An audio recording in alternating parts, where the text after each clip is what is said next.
வாழ்க வளமுடன். நல்லதை நினைப்போம், நல்லதே நடக்கட்டும்.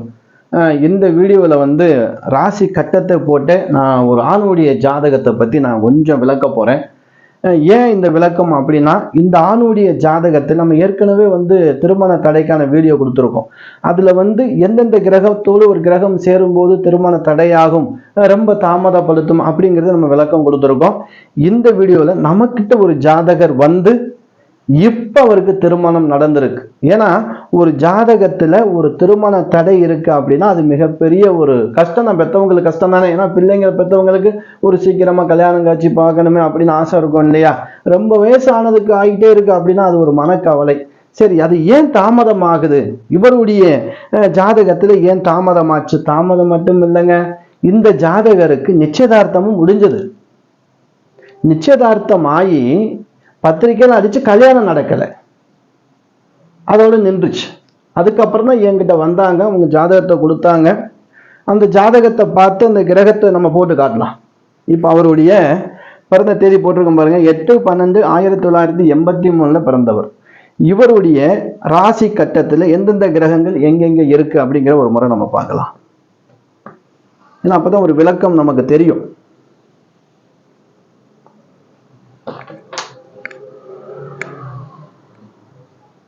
ஏன்னா இப்போ ஒரு பெண்ணுக்கோ ஆணுக்கோ நீங்க வரன் பார்த்துக்கிட்டே இருக்கிய, ரொம்ப வரன் ஒரு 20 வரன் 10 வரனுக்கு மேல பார்த்தாச்சு, ஆனா திருமணம் கைகூடவே இல்லை அப்படின்னா நீங்க உங்களுடைய அந்த ஜாதகத்தை ஒரு முறை நீங்க பாருங்க, இது போல கிரக சேர்க்கை இருக்கா அப்படின்னு. ஏன்னா நம்மளுடைய வீடியோக்கள்ல நான் தெளிவா கொடுத்துருக்கேன்.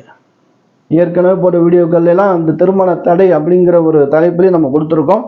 இருந்தாலும் ஒரு உதாரணமான ஒரு ஜாதகத்தை போட்டு நம்ம பார்க்கும்போது ஒரு தெளிவு கிடைக்கும் இல்லையா? இப்ப இவருடைய ஜாதகத்துல இது ஆணுடைய ஜாதகம். நான் அடுத்தடுத்து பெண்ணுடைய ஜாதகத்துக்கும் கொடுக்குறேன். முதல்ல ஆணுடைய ஜாதகத்துல திருமண தடை ஏன் இவருக்கு வந்தது? நிச்சயதார்த்தம் நடந்து 10 திருமணத்துக்கான பத்திரிகை அடிச்சிட்டாங்க, ஆனா திருமணம் நடக்கல. இது ரொம்ப மனவேதனை. அப்ப இவர் பாத்தீங்க அப்படின்னா இவருடைய லக்கணமே பாத்தீங்க அப்படின்னா மேஷ லக்கணம். இவர் மேஷ லக்கணத்துல பிறந்த ஒருத்தர். சரி, இந்த மேஷ லக்கணத்துல பிறந்தவருடைய லக்னாதிபதி யாரு அப்படின்னா செவ்வாய் பகவான். செவ்வாய் பகவான் எங்க இருக்காரு அப்படின்னா கன்னி ராசியில இருக்காரு. சரி, இவருக்கு 2ஆம் இடத்துல ராகு, 8ஆம் இடத்துல கேது. இந்த கேதோட இந்த இருக்கக்கூடிய சேர்ந்த கிரகம் பார்த்தீங்க அப்படின்னா சூரிய பகவான் பிளஸ் குரு பகவான். இவருடைய ஜாதகத்துல 7ஆம் இடத்துல நம்ம பார்க்க போனோம் அப்படின்னா சனி பகவான், சுக்கிர பகவான். இவருடைய ராசி மகர ராசி அப்படின்னா சந்திர பகவான் மகரத்துல இருப்பார்.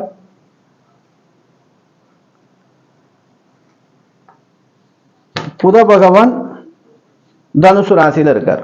1 2 3 4 5 6 7 8 9. இப்போ 9 கிரகங்களை நம்ம இந்த ராசியில பார்க்க முடியுது. இதனால் ஏன் திருமணம் நடக்காம எவ்வளோ பேரை போய் பார்த்துருக்காங்க, எவ்வளோ பரிகார பூஜைகளை செஞ்சிருக்காங்க, ஆனா நிச்சயதார்த்தம் ஆயும் கல்யாணம் வரைக்கும் போயும் அந்த கல்யாணம் நடக்கல.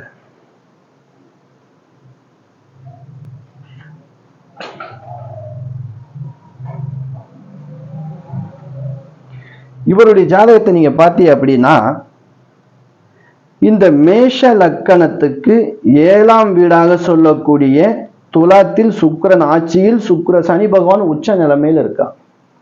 நான் ஏற்கனவே வீடியோவில் சொல்லியிருப்பேன், இந்த சனி சுக்கிரன், சனி செவ்வாய், சனி ராகு இந்த மாதிரி கிரகங்கள் சேர்ந்தாலும் திருமணம் தடை உண்டு பண்ணும். இதுல பாத்தீங்கன்னா சூரியன் கேது சேர்ந்திருக்கு. இங்கு ஒரு கிரகண தோஷம் இருக்கு.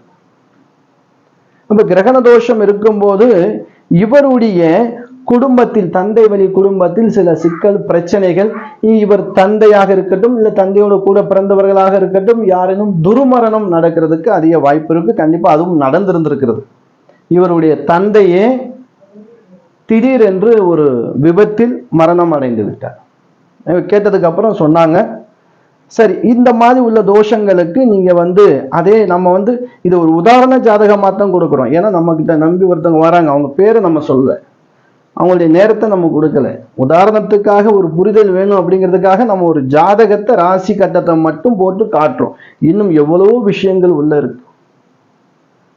திருமணத்துக்கு ஒரு வரன் பார்க்கும்போது ராசி கட்டத்தை மட்டும் பார்த்து நட்சத்திரத்தை பார்த்துட்டு 11க்கு 10 பொருத்தம் இருந்தாலும் சேர்க்கலாம் அப்படின்னு சொல்றது முட்டாள்தனமான ஒரு விஷயம். தசா புத்தி பார்க்கணும். இப்ப நடக்கிற தசா புத்தி பொண்ணுடைய ஜாதகத்துக்கும் ஆணுடைய ஜாதகத்துக்கும் நடக்கக்கூடிய தசா புத்தி சந்திப்பு எப்படி இருக்கு, அவங்க வாங்கின நட்சத்திரம் எவ்வளவு விஷயம் இருக்கு.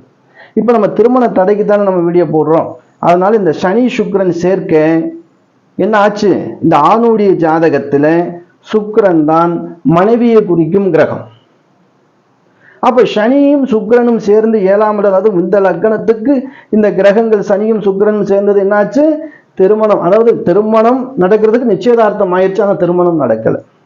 அப்ப இதற்கான பரிகாரம் என்ன, இது இருக்கக்கூடிய நட்சத்திர சாரம் தசா புத்தி சாரங்களை வச்சு இவங்களுக்கு ஒரு எளிமையான பரிகாரத்தை நம்ம சொல்லியிருக்கோம். இது மாதிரி எக்கச்சக்கமான ஜாதகங்கள் நம்ம பார்த்துருக்கோம், பலன் சொல்லியிருக்கோம். அவங்களுக்கு நல்ல முறையா அந்த பலன் வேலை செஞ்சு திருமணமாகி குழந்தை இல்லாதவங்களுக்கும் இது போல சில கிரகங்கள்லாம் மாற்றங்கள் இருக்கு, அவங்களுக்கும் நல்லபடியாக நல்லது நடந்திருக்கு. அப்போ உங்களுடைய ஜாதகத்துல நீங்க ஒரு வரன் பார்த்துட்டு இருக்கீங்க அப்படின்னா, ஒரு ஆணுக்கோ பெண்ணுக்கோ மகனுக்கோ மகளுக்கோ இந்த மாதிரி கிரக சேர்க்கை இருக்கான்னு பாருங்க. 7ஆம் அதிபதி எங்கே போய் இருந்தாலும் சனி ஓடோ ராகுவோடோ செவ்வாயோட அசுப கிரகங்கள் சேர்க்கை இல்லாம இருக்கணும். இது ரொம்ப முக்கியமான ஒரு விஷயம். இப்போ ஒரு சின்ன தெளிவு உங்களுக்கு கிடைச்சிருக்கும். அடுத்த ஒரு வீடியோவில் நம்ம பெண்ணுடைய ஜாதகத்துல திருமண தடை ஏன் இருக்கு அப்படிங்கிறதையும் நம்ம முழுமையா பார்க்கலாம். கண்டிப்பா நம்ம வீடியோ பிடிச்சிருந்துச்சு அப்படின்னா லைக் பண்ணுங்க, ஷேர் பண்ணுங்க, அப்படியே சப்ஸ்கிரைப் பண்ணிக்கிறங்க. அடுத்தடுத்து போடக்கூடிய வீடியோக்கள் கண்டிப்பா உங்களுக்கு சேரட்டும். நன்றி, வணக்கம்.